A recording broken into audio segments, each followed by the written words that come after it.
the reason why I brought up Phil Knight's name moments ago as well, when it comes to what's going to happen to the Pac-12 and what's going to happen with Oregon, and that's a very big piece, is also because the reason why I brought it up is because of this. Look, you just mentioned how the Big Ten and the SEC might get together with a much larger group of member schools than what they currently have and say, let's do our own playoff, and then there'll be other teams and schools left out, and Oregon could be one of them, right? And the Big 12 could be left out, and some of the ACC could be left out because they have to stick together for whatever legal and financial reasons into the next decade.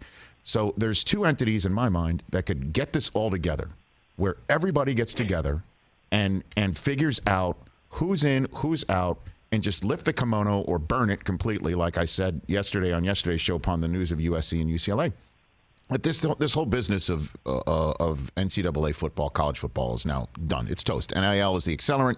Everybody's moving around. Let's get together and figure out who's in, who's out, and what the playoffs is going to be.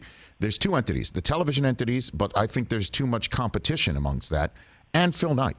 Phil Knight could be the guy who comes in and says the money of shoes and money of jerseys. A lot of these member schools are the ones who run to Nike to say, we want to switch to you, right? So he could make something like this happen as well, don't you think? Or am I off? Because this is the way it's going to go. Who's going to make sure it happens? I don't know on that. I honestly, on the latter part. The one thing when you said there were two entities, and I say this, I'll preface it by, the caveat of I work at Fox Sports in addition to The Athletic. Of course. But there are two entities right now. The SEC is largely, ESPN right now, and the Big Ten Network has obviously Fox. It's Fox. So, the big two TV entities, if that is something, they're obviously the companies work together in a draft when it comes to sorting out how the TV schedule gets sorted out. Yes. I don't want to jump way ahead, but when you were talking about there's two entities that could do that, those are the two entities. And that's not to say that there aren't other broadcast partners. CBS is lost the SEC. Yes. And there's obviously all these other now, we've obviously seen Amazon get into the NFL. We'll see where some of these other, emerging broadcast outlets are going to show up. But that's where the money is, right? So, and I don't want to discount Phil Knight and Nike's influence. And maybe you're right. Maybe there's some truth to that. But I think it's like the TV dollars as it relates to football. The thing that when the last round of big expansion happened, which is about a decade ago, one thing it was underscored or hammered home to people, like you and I, we grew up in the Northeast. College basketball, March Madness was a big, big deal back then. And it's not to say it doesn't matter at all, but it's football, college football, that drives all the money and drives all the movement. And as long as that's the case, and as long as that's happening, there are going to be people who are going to look at the playoff, and it's becoming a lot more like the NFL. It is. There's just no way around it. Well, that's how Bruce, it is. Bruce, if you get, as I mentioned yesterday, right? If you get, let's say the Big Ten currently has what? They've got with UCLA and USC, that's 16 teams, right? Correct? Mm-hmm. All right. Let's say you get 4 more. You're saying AFC, NFC, basically? Yes. The SEC is the AFC, and the Big Ten is the NFC. You get 40 teams, or you could even jack it up where each division has 7 teams in it, so 28 and 20, 56 teams.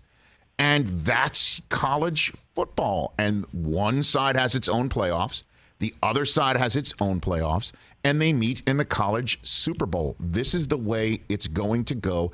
NIL is like that, is the accelerant you pour. You spray on your grill or your barbecue that hasn't really sparked yet, but the coals are already burning. This is happening. I mean, it's clearly going to happen. The question is when, and who's going to be the entity that puts it together. If it's the College Football Playoff Committee, if it is in the offices of Bristol, Connecticut, and Los Angeles, California, of ESPN and Fox, or Phil Knight's coming in, somebody's going to put it together. And the question is how much of poaching is going to happen before the momentum gets us there. That's what I'm thinking, Bruce. Yeah, the other thing that ties to this is there's been so much hand-wringing over how NIL is playing out in terms of just the wild, wild west. I think there's a lot of people, inside the sport who would prefer some, I don't want to use the term guardrails because that was an NCAA term, but some kind of leadership on this because the NCAA has completely abdicated leadership. So if you had that kind of entity emerging to manage the playoff, and I'm not talking about how the CFP does it because that's kind of a clown show, but I think there would have to be something. But right now, what you have in the sport, and it's interesting because it's about 11 months ago that the Texas and Oklahoma stuff happened to go, and it was just this crazy end run, and it felt like there was a lot of betrayal amongst the conference commissioners who are aligned, and then there was this alliance formed, and we've seen that was just a kind of a joke, and so I think if you're going to get to where you're talking about, Rich, and I don't doubt that could happen way down the road, but I think the partners here need to really, it's almost like they need to put their guns on the table, and I don't feel like we're that close to that happening, that part of it. Okay, Bruce Feldman, before I let you go, what happens next, do you think? I mean, we wait to see other shoes drop with the rest of the Pac-12 because there are some terrific programs there. I mean, Cal, Stanford sitting up there in San Francisco, that's a hell of a market too. And I'm sure the Big 10 school presidents and chancellors would love to add Stanford and Cal Berkeley to the mix academically as well, for sure. So what's happening? What's next, do you think? I mean, I would circle Notre Dame first, okay. See how motivated Notre Dame can become. I think they're intrigued. I don't think there's anything imminent with them. But then all of a sudden it's like, okay, what kind of pitches and what kind of, because they're in a different space. And I don't think it's cost prohibitive for them to get untangled from the ACC if it comes to that. Then I think there's a handful of ACC programs that have some attractiveness. Miami's in a big market. There's obviously a strong brand there. Florida State has had success. North Carolina, Clemson has obviously is an iconic basketball brand, and I think that those you mentioned Clemson before. I don't know if Clemson and Florida State see themselves as more potentially aligned with, in line with the SEC than they do with the Big Ten. Right. I think those are interesting questions. There's always been the rumblings about, well, Florida wouldn't want FSU or Miami in the SEC. I mean, Texas A&M may not have wanted Texas in the SEC, but it's happened, or it's happening.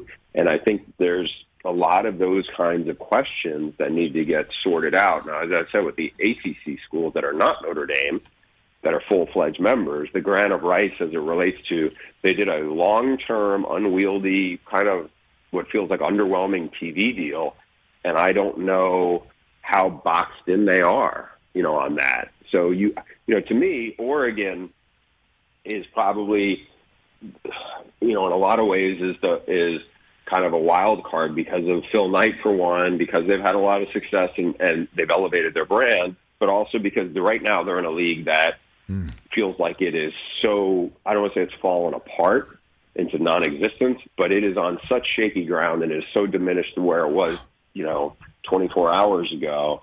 I think it's not sensible for them to stay if they have other choices. Wow.